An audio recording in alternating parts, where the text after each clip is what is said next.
أعوذ بالله من الشيطان الرجيم. بسم الله الرحمن الرحيم. الرحمن علم القرآن خلق الإنسان علمه البيان الشمس والقمر بحسبان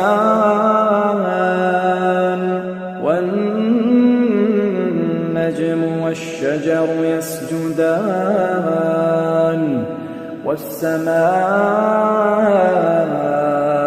رفعها ووضع الميزان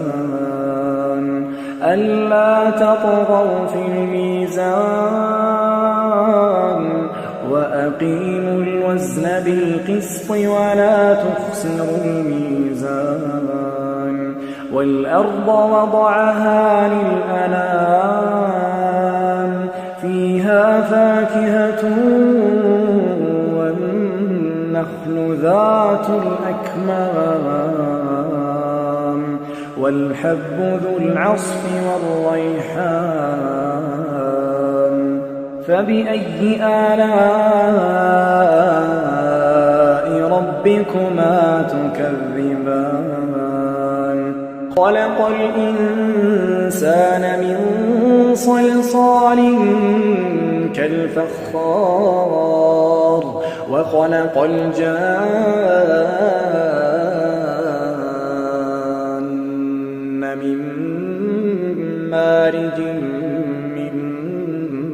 نار فبأي آلاء ربكما تكذبان رب المشرقين ورب المغربين فبأي آلاء ربكما تكذبان مرج البحرين يلتقيان بينهما برزخ لا يبغيان فبأي آلاء ربكما تكذبان يخرج منهما اللؤلؤ والمرجان فبأي آلاء ربكما تكذبان وله الجوار المنشآت في البحر كالأعلام فبأي آلاء ربكما تكذبان كل من عليها فان كل من عليها فان ويبقى وجه ربك ذو الجلال والإكرام فبأي آلاء ربكما تكذبان يسأله من في السماوات والأرض كل يوم هو في شأن فبأي آلاء ربكما تكذبان سنفرغ لكم أيها الثقلان فبأي آلاء ربكما تكذبان يا معشر الجن والإنس إن استطعتم أن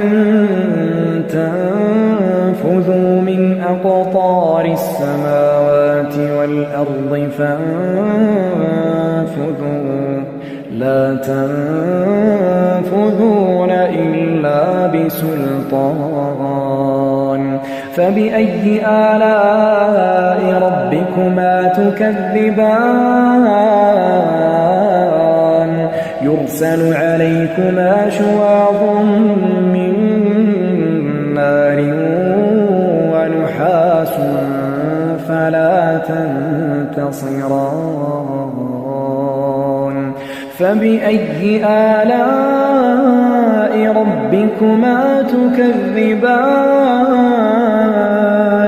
فإذا انشقت السماء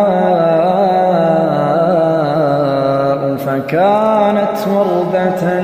كالدهان فبأي آلاء ربكما تكذبان فيومئذ لا يسأل عن ذنبه إنس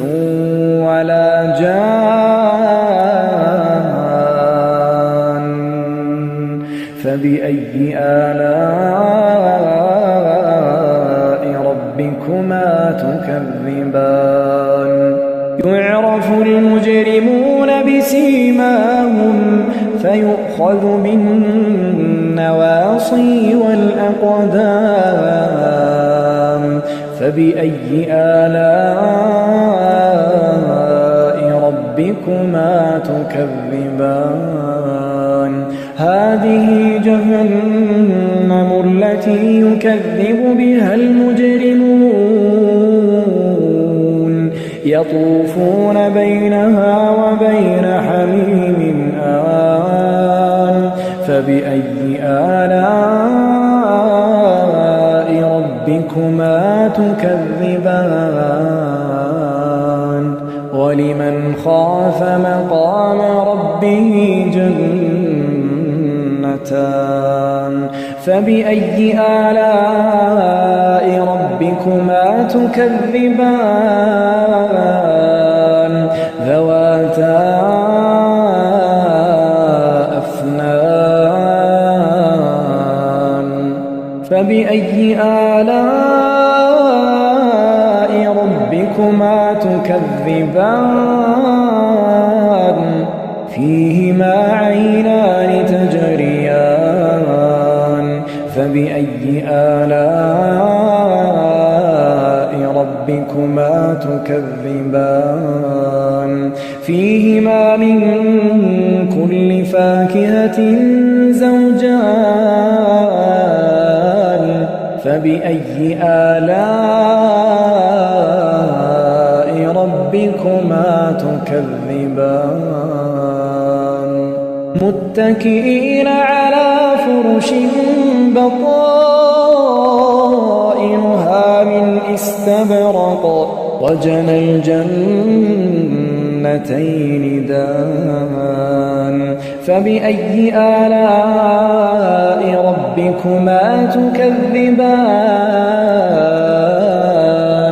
فيهن قاصرات الطرف لم يطمثهن إنس قبلهم ولا جان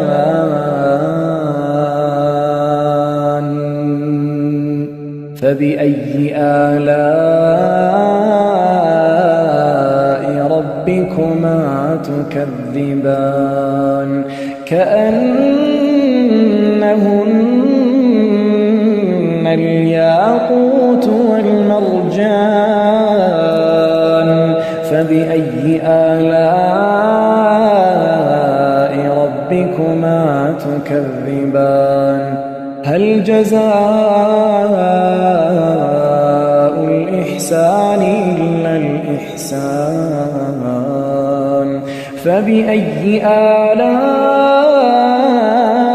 ربكما تكذبان ومن دونهما جنتان فبأي آلاء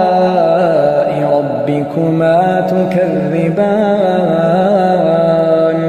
مدهامتان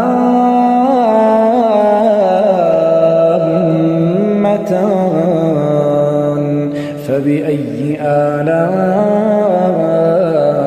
ربكما تكذبان فيهما عينان نضاختان فبأي آلاء ربكما تكذبان فيهما فاكهة ونخل ورمان فبأي آلاء ربكما تكذبان فيهن خيرات حسان فبأي آلاء ربكما تكذبان حور مقصورات في الخيام فبأي آلاء ربكما تكذبان لم يطمثهن إنس قبلهم ولا جان